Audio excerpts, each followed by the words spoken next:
बिहार में पिछले 1.5 दशक से बीजेपी के साथ गठबंधन में सरकार चलाने वाले नीतीश कुमार अब 2024 के आम चुनाव में बीजेपी को ही टक्कर देने की तैयारी कर रहे हैं, वो भी समाजवादी पार्टी के साथ मिलकर।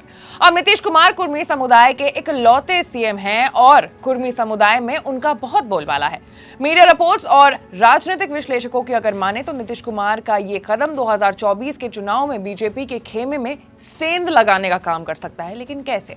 इस गठबंधन से क्या फायदा होगा जेडीयू सपा के गठबंधन को, और क्या होगा जेडीयू सपा गठबंधन का सीट शेयरिंग फॉर्मूला? आज बात इसी मुद्दे पर करेंगे। Hello and welcome to Uncut, मैं हूं आपके साथ आशीष सिंह।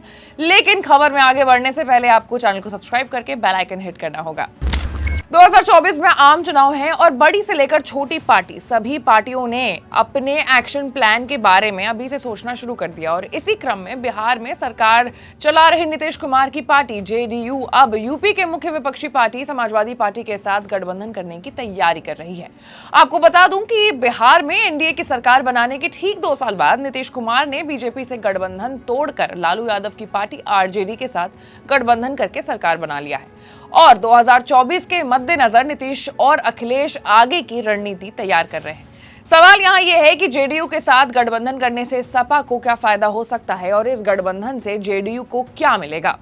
तो उत्तर प्रदेश में कुर्मी समुदाय यूपी में यादव के बाद दूसरी सबसे बड़ी ओबीसी जाति है और नीतीश कुमार कुर्मी समुदाय के इकलौते सीएम हैं जो पिछले 1.5 दशक से बिहार की सत्ता पर बने हुए हैं। उत्तर प्रदेश की अगर बात करें तो यहाँ की सियासत ओबीसी के इर्द गिर्द घूमती है। ऐसे में बिहार से सटे पूर्वी उत्तर प्रदेश में कुर्मी समुदाय काफी ज्यादा निर्णायक भूमिका निभाते हैं। एक तरफ जहाँ कुर्मी वोटर्स को साधने के लिए बीजेपी से लेकर सपा, बसपा और कांग्रेस तक अपनी जो ताकत है वो आजमा रही है, वही दूसरी तरफ नीतीश कुमार की पार्टी भी इन्हीं वोटर्स के दम पर सूबे में अपनी सियासी एंट्री करना चाहती है। ऐसे में अगर समाजवादी पार्टी का कुर्मी समुदाय के सबसे बड़े नेता नीतीश की पार्टी जेडीयू के साथ गठबंधन होता है तो बीजेपी को मिलने वाला कुर्मी वोट बढ़ सकता है और सपा जेडीयू गठबंधन को इसका फायदा मिलेगा। और दूसरी तरफ अगर हम बात करें कि जेडीयू को इस गठबंधन से क्या फायदा होगा तो बिहार में राष्ट्रीय जनता दल के साथ सत्ता पर काबिज जनता दल यूनाइटेड का यूपी विधानसभा में एक भी विधायक नहीं है।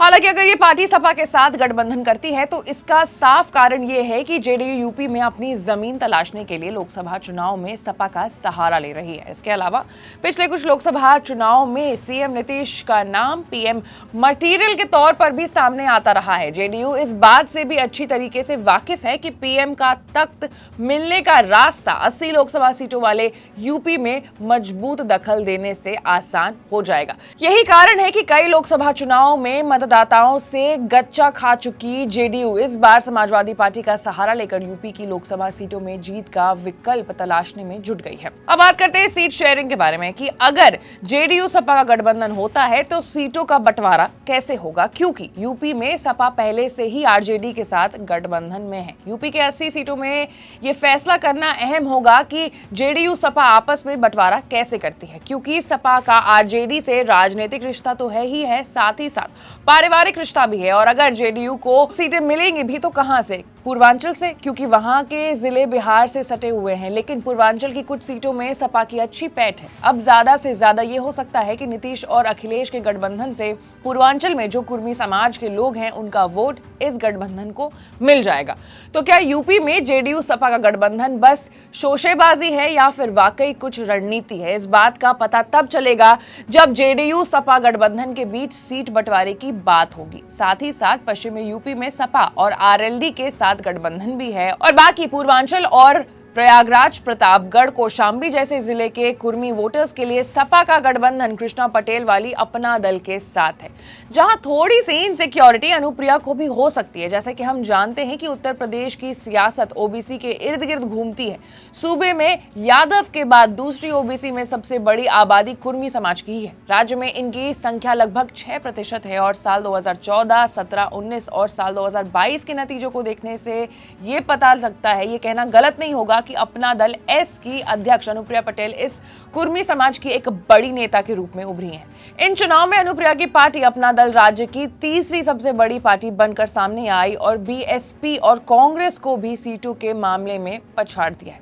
अब ये पूरा गुनागणित है वो तभी साफ हो पाएगा जब समाजवादी पार्टी और नीतीश कुमार की पार्टी के बीच में सीट डिवीजन को लेकर के, सीट बंटवारे को लेकर के बात होगी। लेकिन तब तक के लिए आपको अनकट को लाइक, सब्सक्राइब और शेयर करना है और ऐसे तमाम बड़े कंटेंट आपको अनकट पे ही देखने को मिलेंगे। मैं थे आपके साथ आशीष सिंह और आप देख रहे थे अनकट।